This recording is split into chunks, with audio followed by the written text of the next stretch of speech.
Good morning. Pleased to be back here. I was speaking here 5 weeks ago, and I left from here, drove down to LA, and then on July the 4th got on a plane and flew to the United Kingdom, where I was born. I'll just give you a brief picture of my month away. I only got back a week ago today, and I went to London, where I have a son, and spent a few days with him. We went out in the evening one time to a pub quiz in a London pub, which is very interesting, and it was great to be with that son. I then travelled by a train to Wales, where I come from, and place names like Pwllheli and Llangynoedd and Llaniltyd Wells, those are all the Welsh names. And I stayed with my oldest son and my two little granddaughters. It was really great spending time with them. I had lots of photos and videos. It would be very easy for you to persuade me to show those different ones. Especially I have a little video where they're singing in Welsh, and I won't be able to come back afterwards for lunch this time, but otherwise I'd be very easily persuaded. But I will be here in 2 weeks' time, and I've already noted that we start at 11, and I think it's going to not be here, but in the park in Arroyo Grande in 2 weeks' time. I visited various other friends in Wales and in back in England. Flew back to Los Angeles, and the next day got on a plane and went to Cabo San Lucas in Mexico, the tip of Baja. And that was a huge contrast. You know, Wales was raining, and it was very pleasant, really. I'm quite used to sun here. But when we got off the plane in Cabo San Lucas, they said, look, we don't want you studying in the sun, so we're going to have a bus, even though the terminal was like 100 yards away. So all get out onto the paving there, and the bus was full and drove off. So we ended up stood out in the sun, for while the bus went and emptied it. It was only a 100-yard walk, but I really got the idea that the sun there this time of year is brutal. I mean, I have to say it was brutal. I've really very ever been in sun like that. So, but another one of my sons flew in from Toronto, and we spent 10 days together, which is great. Two adult males together. I've spent time with him before, but as father and son, you get to know each other as as adults, rather than telling him we'd pick your clothes up and no, you can't have money for that, etc. Having said that, I still was saying no, you can't have money for that, because he arrived, his credit card he didn't want to use, and he didn't have any money, so but it was a good 10 days, and so I came back. I'm very refreshed, and today I was wanting to talk about on the theme of forgiveness, and it's very important in our lives. I had an incident this week. I'm coming back from Shell Beach, and if you don't mind me commenting, I find it's a little bit different with the roads here than Britain, where I come from. In Britain, there's no such thing as jaywalking. You're treated as an adult, and you can cross the road wherever you want, apart from motorways. You're just trusted to make your own decisions. So if I stood at the end of a road, looking like I'm going to step into the road, no cars are going to stop for me, but I could judge my distance and go across. Over here, if I go near the edge of the road, cars stop, to let me cross, as if they, and because I'm not usually at a crossing point, and to me that looks dangerous. I think they should keep driving and let me decide. But people are so polite as far as being a pedestrian on the road. However, I don't know if you have this experience on the roads driving. If I'm in the driving along on the highway, and I want to pull out to the overtaking lane, I look behind me, see there's a car a long way behind, plenty of room to move out. I indicate, and very often the car in the outside overtaking lane speeds up, to sort of block me. And I'm, well, what's that for, Well, am I the only one that experiences that? I don't quite understand it. It's so polite if I'm a pedestrian, but if I'm a driver. But coming back from Shell Beach earlier this week, I indicate to pull out. There's a car way behind, but it raced up, and it really was racing up. And I'm thinking, whoa, shall I pull out? I started to, and it increased its speed. And then I could see he was not going to stop. But besides that, he started to, there's no sort of gap or lay-by on the outer side, but he was actually going to swing wide and try and wedge through. So it made me pull back. And I thought, the guy is nuts. But it's, I think something happened. When you're in a car on your own, it's your private space. And sometimes I think what happens is people are very relaxed. You're not out in public. You're not putting your public face on. And in some ways, catching somebody in a car on their own, they've sort of got no front up, no pretense. And I found this guy really made me angry. I was angry at what he did. And you almost want to respond. And you can see how you get incidents of road rage, where people, have incidents like that. They pull over and somebody gets out and shoots the other person. It actually happens because, that's what is in people sometimes. So I was really angry at this guy, but I'm in the other lane. He's in the overtaking lane. But because there's a lot of traffic, his outer lane slowed down. And it so happened I ended up pulling up next to him, and I could see him in there. Now I decided, I thought I will turn to him and I'll go, basically I thought I'd say, you're nuts, but as I turned to him, I can't do the sign he was doing to me there, but there's this really ugly face. I didn't even do the you're nuts look. I just turned, really ugly face, and he was using his hand. He was giving me the finger, but with the worst look on his face. He's so like, whoa, where's this coming from? And there is that sort of, anger in people. And I was having to think, whoa, I did actually go, you're nuts. But I was calm. I wasn't going to stop the car and have a fight, But that, I can tell you, I've learned as my Christian life, when people are unkind to you, you have to go the extra mile, turn the other cheek, forgive. Otherwise, you're the one that suffers, if you don't. So I've learned to do that in so many situations, and sometimes where people have really, really hurt me, and I can be quite gracious. And but the one thing that shocks me is in the car situation, when you get caught like that, you're not expecting it. And he really made me angry. And then, so of course, I have the mechanism afterwards. I thought, okay, I'm going to pray for him. And, so I switched into, I am a Christian and I do know the Lord. And so I prayed, Lord, pray for that guy, whatever's going on in his life. Because that's how we have to do. We have to turn the other cheek, go the extra mile. But that's the sort of issue of forgiveness, that we have to forgive. Jesus, the Lord's Prayer, which we'll pray later, is, forgive us our trespasses as we forgive those that trespass against us. And Jesus actually said, if you don't forgive others, then what you do wrong won't be forgiven. It's very important. And if we don't forgive, it can make us ill.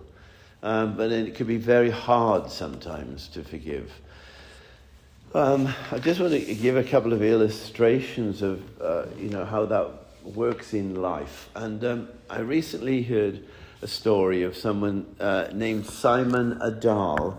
He grew up as a child in Sweden and used to, as a child, raise money to smuggle Bibles into Romania, which was at the time under a communist regime where Bibles were banned. If you were caught with a Bible, you could go to jail.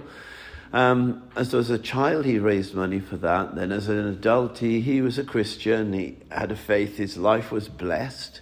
And he played music. And the group he was part of at times was like the number one group in Sweden. And apparently it was famous here too. And then as he went on in life, he entered into a business arrangement with somebody. And it all went wrong. And he ended up real tensions with the guy, and they had court cases. And then this business partner began to stalk him. And he felt his life was threatened, and he really found it so hard. And actually, as a result of this, he started thinking, well, God, where are you? If you can't deal with this situation and protect me. And he actually lost his faith, and he decided not to be a Christian anymore. But this guy was still around. Actually, Simon lost his marriage as well. His whole life fell apart. And the guy was still threatening him, stalking him. In the end, he remarried Simon. He deliberately married a lady who wasn't a Christian. He thought, I just want nothing to do with Christianity anymore. It doesn't work. And then he and his wife decided to move to the Canary Islands to get well away from anything to do with this guy that was still stalking him. And he hated him. He really hated this guy who had wrecked his life. So he had a new marriage, new wife, not a Christian, stayed away from church, nothing to do with God or belief in God. And then he said one night his wife woke up and said, who's Matthew? And he said, what do you mean, Matthew? She said, well, I woke up, there was a man stood by the bed called Matthew. He said, my name is Matthew. Tell Simon to read my book. And what are you talking about? I don't know what you mean. But she said, I don't know, and went back to sleep. But it started to work on him, and he's thinking, well, who's Matthew? And then as a Christian, of course, he knew there is the Gospel of Matthew, Matthew's Gospel. Matthew was one of Jesus' disciples, a tax collector who'd ended up following Jesus. So he was intrigued, and he picks up finds the Bible. There's Bibles in hotel rooms, and they were in the Canary Islands, and he starts to read the Gospel of Matthew. Well, you don't have to go far in the Gospel of Matthew where you find Jesus saying, turn the other cheek, forgive those that do wrong to you, those that spitefully use you, bless them, forgive them. And when he read that, he slammed the book shut, and he was really upset. But he realized that God was speaking to him. I mean, he actually said, supposedly people can't come back from the dead, but Matthew seemed to have appeared to his wife. And there are times where Jesus took his disciples on high, and Jesus, his whole clothes were turned into bright white, and Elijah and Moses appeared alongside him. In this instance, it seemed to be a real experience that God was wanting to speak to Simon on this whole issue of forgiveness.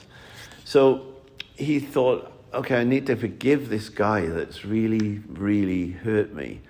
And so he would pray, basically, God, I hate that man. I hate him. I hope his life goes really wrong. Please bless him.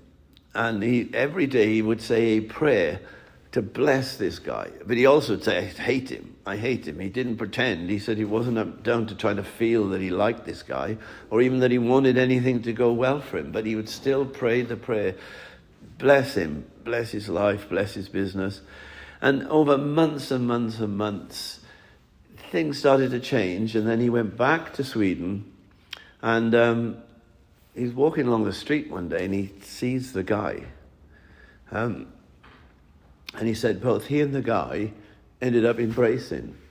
And then he found himself saying to the man, look, come to our house for a meal. And they were reconciled, and things changed. And as a result, Simon came back to God and began living again as a Christian. That can happen in our lives. Each one of us, there's a time sometimes people can say, okay, God, I believe in you, but I don't agree with you. And when I meet you in heaven, I've got a case I want to ask you, and I'm going to, people are prepared to challenge God over issues.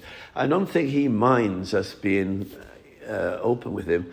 In the Psalms, you'll read David writing often, God, why aren't you helping me? Why are the wicked succeed in, it's okay to question God. He's not thrown by it, but he does want honesty in our inner being. And so if you've got a case against God or you're angry at God, he would prefer you say, I'm angry at you. I don't like you. I don't agree with what you do. An open dialogue, he can answer. And he is good. He's not safe, but he's full of love. And he can work with us to help us to finally see things from his point of view, because his ways bring life. This way of forgiving, people who have really damaged us, it's super hard, but it's what makes things begin to work in our world. And the opposite are wars and, destruction. And I don't know if you need me to explain some of the terrible things that have gone on in this world. Concentration camps, was it 9 million Jewish people killed in concentration camps in Germany? There's terrible things go on today, and in the past. The answer is Jesus' way of forgiveness. Now, you've heard of Mahatma Gandhi. He was not a Christian. He was in India. He said the only thing stopping him becoming a Christian was Christians. He literally said that. But he read Jesus' teaching about going the extra mile, turning the other cheek, and therefore he led protests in India. India was part of the British Empire, to get Indian independence, but non-violently. And the whole idea was to follow Jesus' teaching, where you make people feel bad. You show them what they really like. And I wonder if I showed that guy in the car what he was really like, if he thought back about what he was doing in the car. I don't know how he felt about it afterwards. But what Mahatma Gandhi would do is they would have non-violent protests. And then, sadly, the British would then attack them and hit them and even kill, but the process of, a British soldier hitting an unarmed, Indian lady, with a club would make them feel bad. And it got to the point where the British soldiers, they just didn't want to do it anymore. And the British rulers realized, we've got to change this. We can't do it. We can't, our own soldiers will revolt. But so by being gracious, and I have to say, I don't know how gracious I was being when I went like this to the guy in the car, but I wasn't rude back to him as such. I did think he was crazy, but there you go.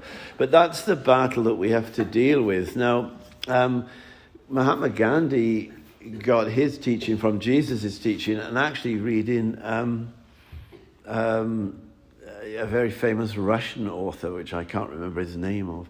But that way of dealing with things is very important, and it's important in the small, what seems like small matters in our lives, even with me, with the guy in that car. If I didn't pray for him, then, things wouldn't be quite right with me, and it's a good thing to do. Whoever has harmed you or hurt you, big or small, say a prayer for them. May God bless them. May God bless their lives, bless their business. And that way we become part of the answer. In South Africa, I went to South Africa, and when there was apartheid there, and I was really shocked. I arrived in South Africa, I was 18 years of age, as a surfer, wanting to surf. I was walking along the street in Durban. There's a black South African walking on the pavement towards me. He got off into the road to let me go through. And then there were, the restrooms, with whites only. The black people couldn't use them. Black people couldn't live within 4 hours drive of the city of Durban, and yet they would do the work there. It was really a bad situation. And I remember staying with one white family with 3 children, and they had a nanny to take care of their child.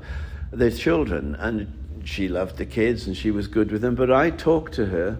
She had her own children living in the sort of township 4 hours bus ride away, but she got to see a few hours once a week, because she was needing to earn money with this family, and the imbalance of it, I really didn't like it. And I found out that the South African Air Force practiced their bombing runs on the black African townships. I thought, this place looks ready to explode, because the majority of people were black. And the white people would say, how they're lazy. If you pay them any more, they'll just stop working. It was real prejudice there.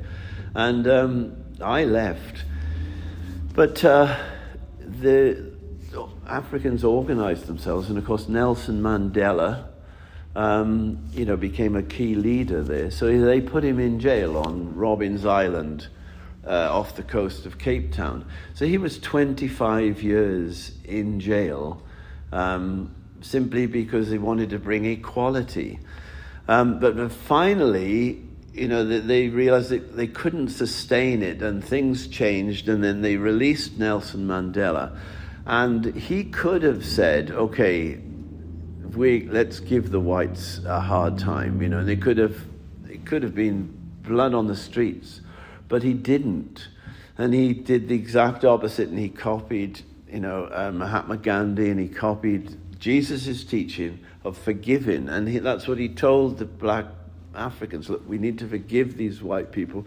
We need to work with them, and he didn't incite violence. And as a leader, he set the opposite trend. And I think he received, there's an award to get from Denmark, the Nobel Prize for Peace Prize, etc., because he made the choice, a very hard choice when you've spent 25 years in jail, away from your wife, family, to not.